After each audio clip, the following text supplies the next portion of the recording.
नमस्कार, इन सोलापूर न्यूजच्या बातमीपत्रात आपलं स्वागत। सुरुवातीला एक नजर ठळक घडामोडींवर।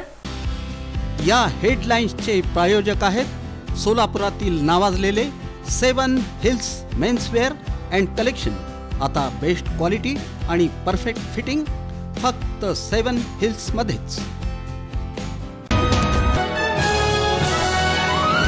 16 नोव्हेंबर रोजी आंध्र प्रदेशचे उपमुख्यमंत्री तथा प्रसिद्ध तेलुगू अभिनेता पवन कल्याण यांचा रोड शो सोलापुरातील भाजप महायुती उमेदवारांच्या प्रचारार्थ।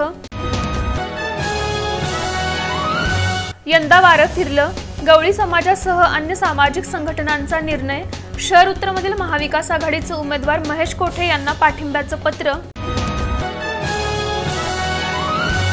शहर उत्तरमधील भाजप महायुतीचे उमेदवार विजयकुमार देशमुख यांचा प्रचार। पदयात्रेचं महेश कोठे यांच्या संपर्क कार्यालयासमोर जंगी स्वागत। अमर पाटील यांच्या प्रचार सभेला प्रचंड जनसमुदाय उपस्थित। दक्षिण तालुक्यातील होडगी, आहेरवाडी आणि इतर गावांमध्ये। दक्षिण सोलापूर विधानसभेचे अपक्ष उमेदवार धर्मराज काडादी यांचा प्रचार। ग्रामीण भागात माजी आमदार दिलीप मानेंसह अन्य दिग्गज नेत्यांचा दौरा। आणि सोलापूर दक्षिण मतदारसंघाचा विकास हाच माझा ध्यास। मनसेचे उमेदवार महादेव कोगनुरे यांनी पदयात्रेदरम्यान व्यक्त केली प्रतिक्रिया।